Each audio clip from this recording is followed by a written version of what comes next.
Hola, soy Cristina Guarín y hoy os voy a hablar de las 2 reglas de oro para la válida aprobación de un acuerdo por la Asamblea General. Bien, en primer lugar, la Asamblea tiene que tener un quórum de constitución, es decir, que para el inicio de la Asamblea General es necesario que estén asistiendo a esa asamblea el 25% de los comuneros censados. Es decir, en un ejemplo práctico, si tenemos un censo de 100 comuneros, pues tienen que asistir al menos el 25% de los comuneros.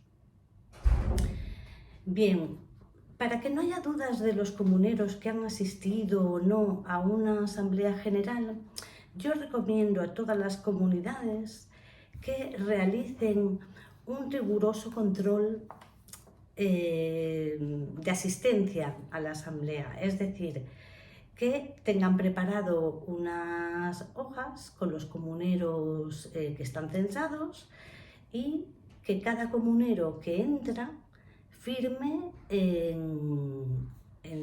donde aparece su nombre, ¿vale?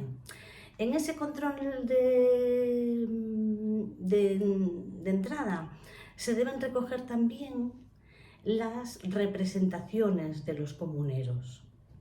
Bien, no hay que olvidar, esto lo repito mucho, que la delegación solo cabe a favor de un comunero que solo puede llevar una representación. Por tanto, la mayoría de los estatutos establecen que la delegación se puede hacer a favor de cualquier familiar. Sin embargo, ello no es así y por lo tanto estos estatutos son contrarios a la ley y por tanto no son válidos.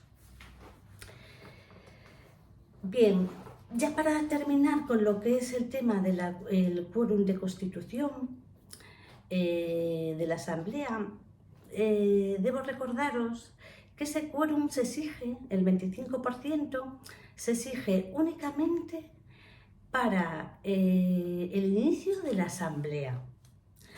Es decir, no se tiene que mantener el 25% durante toda la celebración de la Asamblea, sino que a medida que se va celebrando la Asamblea, algunos comuneros se van ausentando y ello no impide que esa Asamblea sea válida, salvo en unos casos que después os comentaré en el que el acuerdo se tiene que tomar por una mayoría reforzada. Bien, vimos ya lo que es el quórum de constitución, que no tiene nada que ver con el quórum que se necesita para aprobar los acuerdos por la Asamblea. Bien, por regla general, los acuerdos de la Asamblea se eligen por mayoría simple de los comuneros asistentes. Es decir, tiene que haber más votos a favor que votos en contra y abstenciones.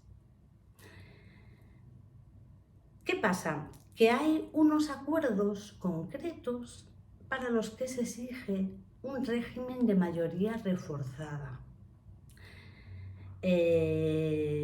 ¿Cuáles son los supuestos? Pues son la aprobación o reforma de los estatutos y la aprobación de los actos de disposición. ¿Cuál es esa mayoría reforzada?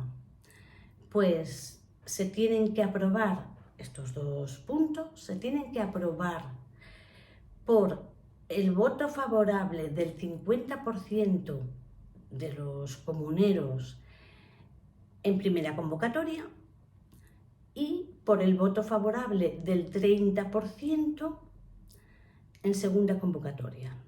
Normalmente las comunidades se celebran todas en segunda convocatoria, con lo cual el quórum es del 30.